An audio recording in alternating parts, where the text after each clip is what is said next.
నాకు పెళ్లి సమయంలో పిల్లని ఎవరు ఇస్తారని అంటే ఒకసారి పెళ్లి చూపులకు వెళ్తే మా పెదనాయన అన్నాడు, మా అబ్బాయికి పిల్లని ఇస్తారా అని అంటే మా పెదనాయన పట్టుకుని మా పెదనాయన ముసలాయన ఒక అమ్మాయి అన్నది కదా పాయింట్ షోక్ వేసుకుంటాను నేను చేసుకుంటానని ఆయన్ని అంటే వెటకారంగా మాట్లాడి నాకు పెళ్లి చేయడానికి ఎవ్వరు ముందుకు రాలేదు. అందరూ కూడా వెటకారంగా మాట్లాడారు. చెప్పాను కదా ఆ పాట పాడిందే ఆవిడ, ఏమని బుడుబుక్కులోనికి నా బిడ్డని ఇస్తే డమ్మడల్లాయిలోని. అటువంటి ఆవిడ నేను కరెంట్ పని చేసి ఊళ్ళో నేను తిరుగుతున్నప్పుడు అనేక మంది నా దగ్గరకు వస్తున్నారు. మా కులంలో మా బంధువులలో కరెంట్ పని చేసినట్టు వాళ్ళలో నేనే ప్రథముడిని. మా ఊర్లో అప్పుడు 13 మంది కరెంట్ పని చేసేవాళ్ళు. ఆ 13లో నేను ఒకరిని. నేను కరెంట్ స్తంభాలు ఎక్కుతుండేవాడిని, అంతేకాకుండా హౌస్ వైరింగ్ చేస్తూ ఉండేవాడిని. అంతకుముందు నేను మోటారు బైండింగ్ చేసేవాడిని, మోటార్లు బిగించేవాడిని. ఈ అడవిలోకి వెళ్ళి ఆ పని అంతా చేసి ఇప్పుడుకో వస్తే ఇంటికాడ మా నాయనమ్మని చూసేవాళ్ళు లేరని నేను ఫ్యాన్లు రిపేర్ చేస్తూ, అలాగే హౌస్ వైరింగ్ నాకు చాలా ఇష్టం. నేను మా ఊర్లో ఒక బిల్డింగ్ హౌస్ వైరింగ్ చేయడానికి అంటే ఒక బిల్డింగ్కి సుతార పనికి వెళ్ళాను. అప్పుడు నా కూలి 5 రూపాయలు. తర్వాత నేను కరెంట్ పని నేర్చుకొని వచ్చిన తర్వాత ఆ ఇంటి కరెంట్ పని చేస్తా అంటే నన్ను ఆ ఇంటి కరెంట్ పని చేయడానికి ఒప్పుకోలేదు. ఎందుకంటే మొన్నదాకా నువ్వు బజారంలో తిరిగినోడి, తిండి లేకుండా తిరిగేవాడి. చాలాసార్లు ఆ రోడ్ల వెంట వాగులు అంటే వెళ్ళి ఇనుప ముక్కలు అవి తీసుకొచ్చి నేను చేసి రేగు పనులు అవి కొనుక్కొని తినేవాడు. ఇలా తిరిగేవాడు, నువ్వే పని చేస్తావని చెప్పేసి అన్నారు. నేను చెప్పాను నేను కరెంట్ పని చేస్తానండి, ఒకవేళ ఆ కరెంట్ పని మంచిగా లేదు అనుకుంటే మీకు డ్యామేజ్ అయితే ఖచ్చితంగా నేను నా జీవితాంతం మీకు జీతం చేస్తా అని ఆ డైలాగ్ ఒకటి ఉండేది నాకు. అయితే సరి చేయి చూద్దామన్నారు. 8 గదులు ఇల్లది. ఆ వైండింగ్ చేసి సంక్రాంతి పండుగ రోజు లైట్లు వెలిగించే లోపల వాళ్ళందరూ ఆశ్చర్యపోయారు. నేను అక్కడ పని చేయడం వల్ల అది మూల మీద మా ఊర్లో బీరెల్లి చంద్రారెడ్డి గారని ఇంటికి కరెంట్ పని చేసినప్పుడు చూసిన వాళ్ళందరూ ఎవరు మీ ఇంటికి పని చేసింది, ఇప్పుడు 18 సంవత్సరాలు అయింది కదా మీ ఇల్లు కట్టి, దీనికి వైరింగ్ ఎవరు చేశారంటే పలాని అంటే అంతకుముందు నా పేరు వీరస్వామి, ఆ వీరసంగాడు చేశాడంటే జనాలు నా వెంబడి పడడం ప్రారంభించారు. మా ఇంట్లో కరెంట్ పని చేద్దురా, మా ఫ్యామిలీ మీకు దూరా అని చెప్పేసి అంటున్నారు. పిల్లనివ్వనని చాలా మంది అన్నారు కదా. చాలా చోట్ల పోతే నల్లగా ఉన్నాడండి, అమ్మ నాన్న లేరని, లేకపోతే ఆ కరెంట్ పని చేసుకుంటే ఇప్పుడు పోతాడు అని చెప్పేసి అని చాలా మంది పిల్లలు ఇష్టపడలేదు. ఈ బుడబక్కలకి నా బిడ్డని ఇస్తే డల్లైన అన్నది కదా, ఆవిడే పిలిచి నా బిడ్డని నీకు ఇస్తా అని చెప్పేసి. అంటే ఎందుకన్నది అంటే అంతకుముందు 2-3 సంబంధాలు ఆమె చెడగొట్టింది. ఎట్లా అంటే మా అమ్మాయిని ఇద్దాం అనుకుంటున్నాం, మీరు రామాకండి అని చెప్పి వాళ్ళతో చెప్తే వాళ్ళు వెళ్ళిపోయారంటారు.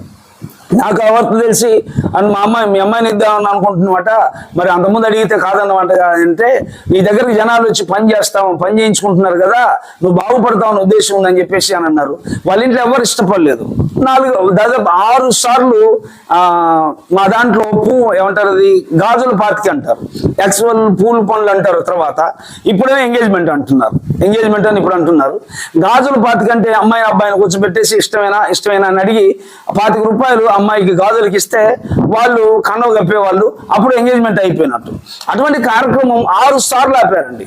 6 సార్లు ఆపండి అని 4 రోజులు ఆగి చేద్దామని, డబ్బులు రాలేదని, ఇప్పుడు ఇంత అవసరమా అని ఆ అమ్మాయితోని పెళ్లి కాకుండా ఆపారు.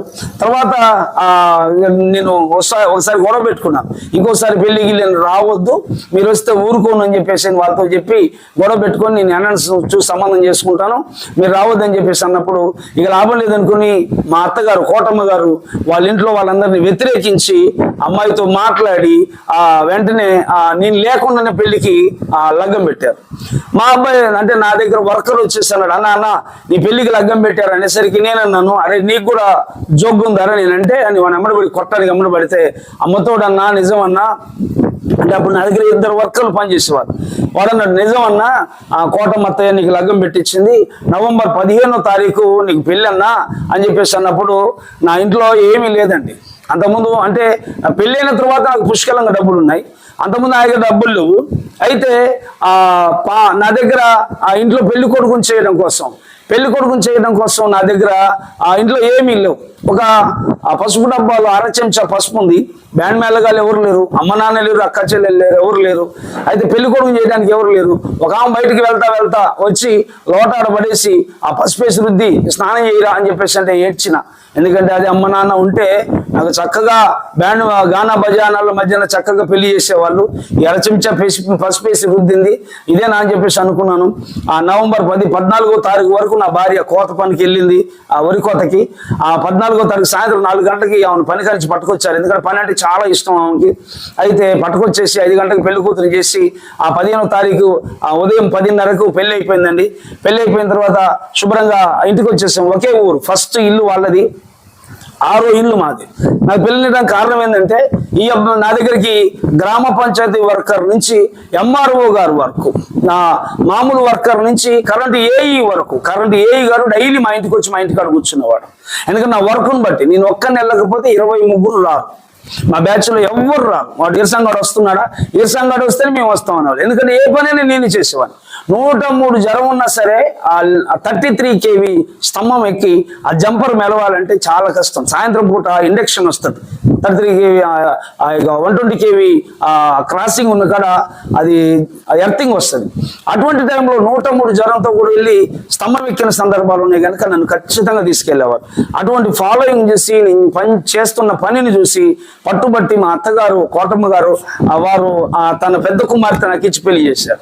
పెళ్లి అయినటువంటి తర్వాత తెల్లారి పొద్దున్నే ఇంట్లో అన్నం వండిన వాసన వస్తూ ఉంది. అన్నం వండిన వాసన వస్తూ ఉంటే, అన్నం పొంగిన వాసన వస్తుంటే ఎక్కడో అని అనుకున్నా. ఈ లోపల కాళ్ళ గజ్జలు వినపడతా ఉన్న పట్టెల సౌండ్, ఎక్కడో అనుకున్నాను. అంటే నాకు పెళ్ళైన సంగతి మర్చిపోయాను. నేను పెళ్ళైన సంగతి మర్చిపోయినా, ఎందుకంటే ఏం అడవుడు లేదు కదా. పెళ్ళైన సంగతి మర్చిపోయినా. ఈలోగా నా భార్య వాళ్ళ చెల్లెతో మాట్లాడుతున్నా, అమ్మాయి నేను పోతాను కానీ బావలేస్తే పనికి పోయింది అని చెప్పాను. వెంటనే మేలుకు వచ్చింది. ఎక్కడో విన్న కదా స్వరం అనుకుని వెంటనే ఏడుకమ్మాయి అనేసరికి అప్పటి వరకు నువ్వు నా మనిషి అన్నోళ్ళు ఎవరు లేరు. నా భార్య అన్న మాట ఏంటంటే, నేను పనికి వెళ్తున్నాను, పసుపు బట్టల మీద పనికి వెళ్ళకూడదు అంటారు, ఎట్ట వెళ్తున్నాను అంటే పనికి పోకపోతే మనకెట్ట వెళ్తుంది అన్నది. వెంటనే అప్పుడు నాకు అనిపించింది నిజంగా అని నన్ను కలుపుకుంది. మొదట ఏమే అని చెప్పేసి అనుకున్నా. నా జీవితంలో ఈరోజు నేను ఇలా ఉన్నానంటే కారణం ఒకటి పరిశుద్ధాత్మ దేవుడు, రెండోది నా ఆత్మీయ తల్లిదండ్రులు, మూడోది నన్ను ఈరోజు నేను ఎలా ఉంటాను కారణం నా భార్య. అన్ని విషయాల్లో నన్ను పలకరిస్తుంది, ప్రేమిస్తుంది, ప్రోత్సహిస్తుంది. నాకు తండ్రి అయినా, తల్లి అయినా, అన్న అయినా, గురువు అయినా, శత్రువు అయినా, నన్ను ఖండించే ఆ వ్యక్తి అయినా అన్ని నా భార్య నన్ను అన్ని విధాలు సహకరిస్తుంది. మంచి భార్యను దేవుడు ఇచ్చాడు, మంచి గైడెన్స్. ఈరోజు నా పరిచర్యలో నాకు వ్యక్తిగతంగా ఏదైనా సంపాదించుకున్నాను అంటే, లేకపోతే పరిచర్యలో ఏదైనా కట్టాను, ఏదైనా చేశాను అంటే నా తెలివితో ఏది లేదు, మొత్తం నా భార్య తెలివితో ఇదంతా చేశాను. దేవుడు మా కృప బట్టి దేవుడు ఇద్దరు ఆ పిల్లలు ఇచ్చారు. చాలా మంది ఉండూరు అంటే అనుకునేవాళ్ళు కదా, ఈ అబ్బాయి లవ్ మ్యారేజ్ ఏమని. నా భార్యతో పెళ్లి కాకముందు ఒక్కసారి మాట్లాడిన, ఉండూరు అయినా సరే.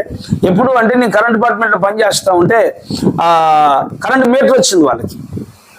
మీ అన్నయ్య ఉండాలంటే ఒకసారి అది లేడో అని చెప్పేసి కోపంగా అన్నది. అదే మాట వింటాం. చాలా మంది ఉండూరంటే ప్రేమించి పెళ్లి చేసుకున్నారంటారు, కానీ ఎన్నడూ మేము మాట్లాడుకున్నది లేదు. చక్కటి భార్యను దేవుడు ఇచ్చాడు. మా పరిచయం కొరకు మీరందరూ ప్రార్థించండి. దేవుడు మిమ్మల్ని మీ కుటుంబాన్ని దీవించండి గాక.